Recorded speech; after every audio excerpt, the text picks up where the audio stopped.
Good morning. Many of you know me, but for those who don't, I'm Doug Peck. And Cecile and I have been members here at St. Paul's for almost 50 years.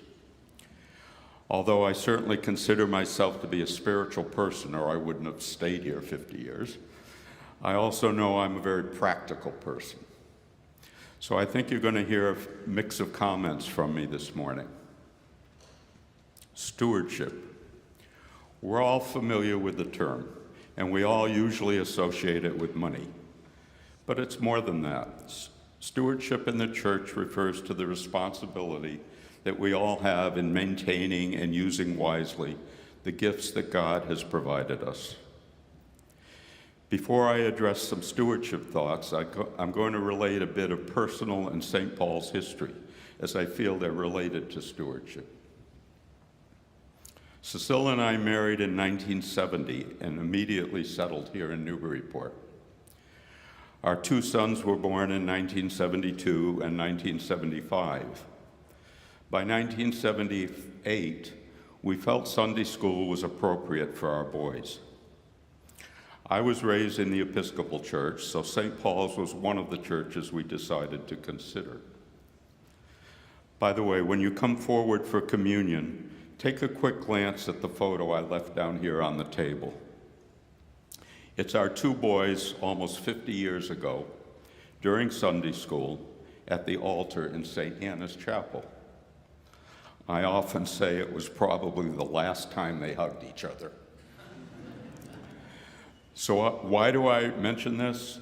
Well, I still remember walking into that front door of St. Paul's the first Sunday we came here, and realizing very soon afterward that we had encountered what was being called the Great Discomfort. It was a point in time when both the vestry and the bishop were in the process of removing the rector. It was a very uncomfortable and somewhat divisive time in this parish. So with that in mind, the question is, if that's what we encountered, why did we ever come back a second Sunday? The answer is that when we arrived, we were immediately met in the narthex by a couple, Bob and Dee Dee Todd of Rowley. Bob and Dee Dee greeted us, invited us to sit with them, took us to coffee hour, and introduced us to other parishioners, something I'll never forget. Well, what does that have to do with today? Stewardship, in my mind, that was a small part of Bob and Dee Dee's stewardship here at St. Paul's at that time. Stewardship is not just about money and pledging. It's also about service. It's about many forms of support and fellowship, even with folks we've never met before or will never meet again. It involves almost everything we do here at St. Paul's, not to mention in our entire personal lives. Support for or participation in visible roles like the clergy, office manager, choir members, ushers and greeters, lay readers and lems, broadcast crew, coffee hour hosts, and any other sort of relatively visible and obvious support staff and volunteers.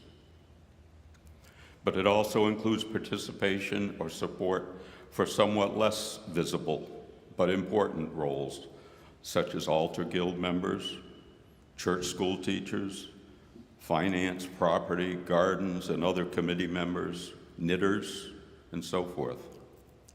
It includes those we help to support in any related way. The Among Friends volunteers, needed food contributions, providing space and support for the numerous 12-step programs that we host here in the building, hosting different children's and adult theater and musical groups, providing grocery gift cards to those in need through the Rector's Discretionary Fund, rental space and donations to the community service of Newburyport, and certainly not to be overlooked, providing a temporary home and all sorts of ongoing support for refugees displaced by violence in their homelands. Stewardship. These are all examples of stewardship. But of course, we can't ignore financial stewardship too. Can you imagine all that we do and support here at St. Paul's without can you imagine all of that happening without sufficient financial support? I cannot. St. Paul's is recognized and highly regarded in the wider community for all that we do. I can assure you that that was not always the case here in the last 50 years. Most of the previously mentioned groups or support areas require some degree of funding. Can you imagine what our historic buildings and grounds would look like without adequate funding? I can attest to past conditions here which were embarrassing and discouraging. Many of you have no recollection of a flooded basement, totally flooded basement, from which we had to totally gut and restore every single item in the basement, all the way from one end to the other, had to be removed and stored in pods in the backyard. Or a badly deteriorated St. Anna's Chapel needing extensive repair and restoration inside and out. Or a church roof that was badly stripped of slates and ridge caps during a massive winter storm. But all were overcome by parishioners' generous time, talent, and treasure, and are now distant memories. Today, some of that necessary support or funding comes from careful attention by the Finance Committee and Vestry to parish bequests, from one-time gifts, from careful investments, and some comes from rental income. But it also requires our personal financial support through plate and pledge income and thoughtful budgeting, both by ourselves individually and by the Finance Committee. How much should we be giving and pledging? I apologize that this may not be the company line, but I don't feel there's any right answer to that. Some of us can comfortably tithe, some of us cannot, and some can do more than that. That's a decision that each of us must thoughtfully and prayerfully make, based on our own personal situations. Time, talent, and treasure.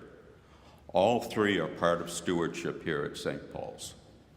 To the wider community, to those in need, and to God for all he or she provides. And all three are important. Please give it careful consideration in the days ahead. What part does it play in your stewardship decisions? Thank you.